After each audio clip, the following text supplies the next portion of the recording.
out there. My name is Kendra Nelson, and I am so grateful to see all you guys out here. So welcome to our small town protest. I love it. So I'm going to start by introducing our wonderful Penny here, who is going to start saying a few words. Thank y'all. Hello. I want to say thank you to everyone for being here. I want to introduce myself. My name is Penny Gursky. I have been here for 24 years, going on 25 years. I'm married into the area, and I've been really proud to be here and to raise my children here. I raised a family here. I'm interracially married here. We have a broad spectrum of experiences, positive and negative, but I can tell you, when I moved here 24 years ago, this never would have happened. I can tell you 5 years ago, this would never have happened. Everyone that's here should be proud of themselves, and you should continue to spread this message. I am so encouraged and happy to see everyone. Before we start with our messages, I want to make very clear this is a peaceful demonstration. We are not marching. We are not protesting. We are making a statement about our town and what our town can do together. If there are issues, if there are people who approach us or do something that is far less than fantastic than what we want, we are going to sit down. And I ask that of each of you.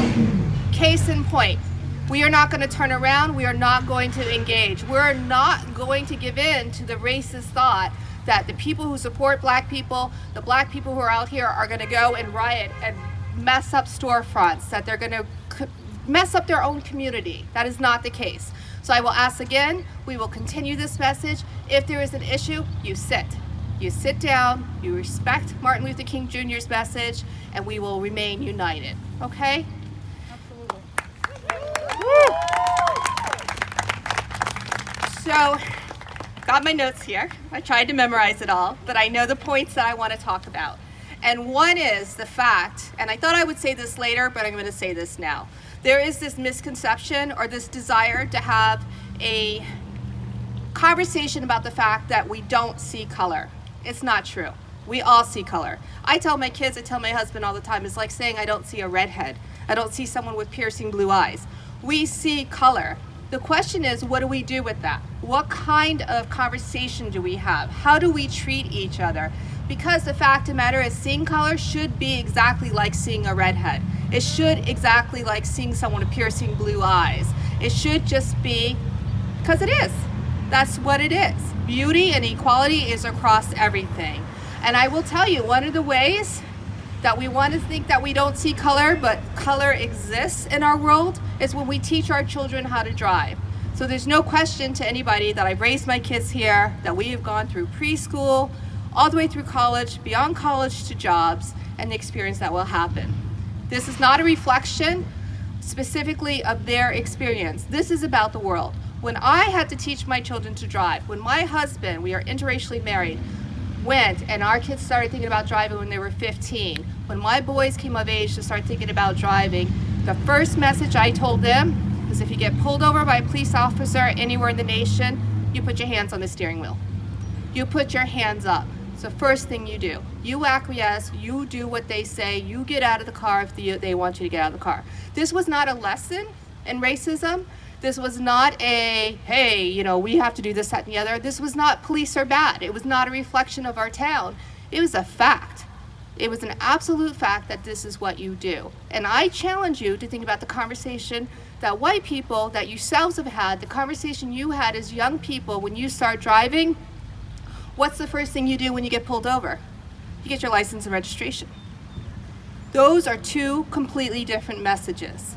That is seeing color. That is seeing color in a negative way.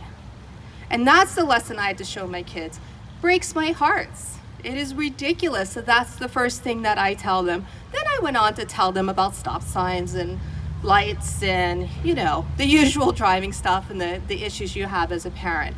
But that's something that has to be acknowledged. It has to be a conversation that's had.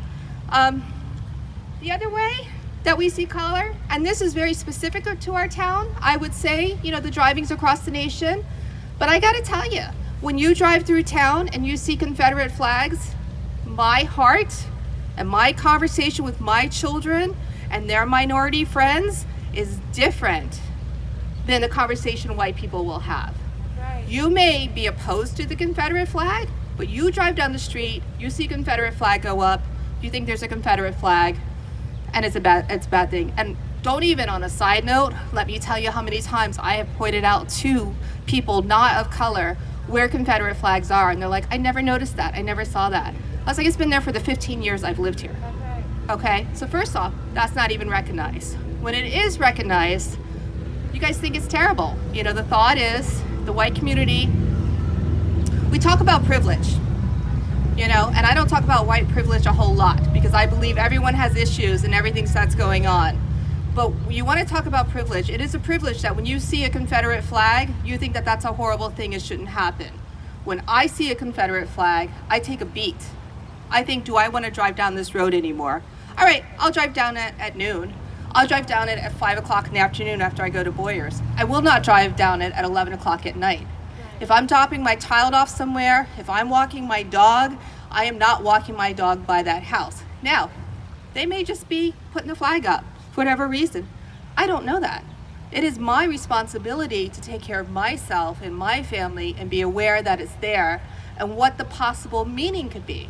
And I think in this town specifically, there's a culture that's taught and there's conversations not had. So you can have a Confederate flag up, your parents may have had one, your grandparents may have had one, and it doesn't really mean a whole lot to you. I challenge you to open that conversation. I challenge you to drive through town this week and count how many Confederate flags you see. And just be aware of it and think about it. So when we say we don't see color or that color doesn't matter, it's not true. It is absolutely not true.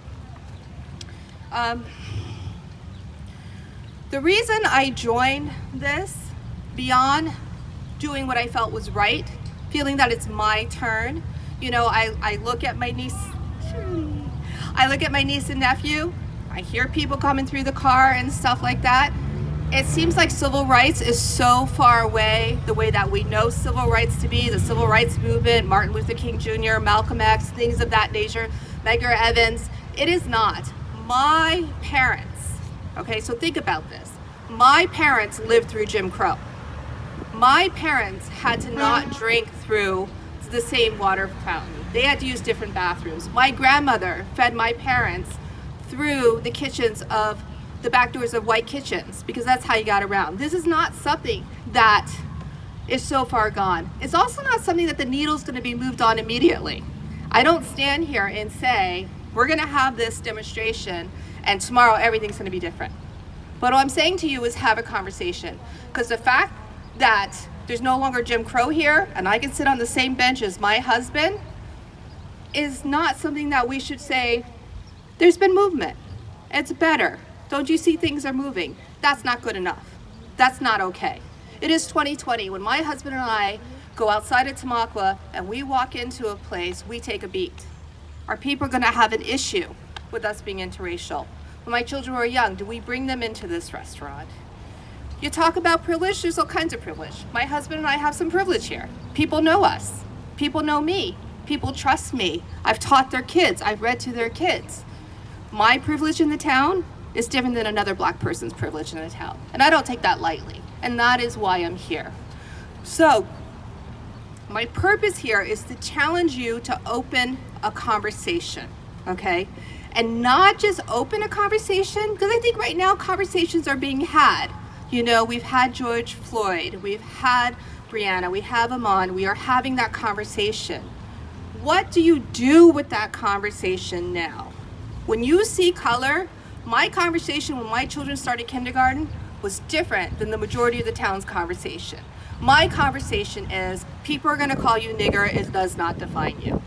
My conversation is, they're gonna say you're not as good as your neighbor, it does not define you.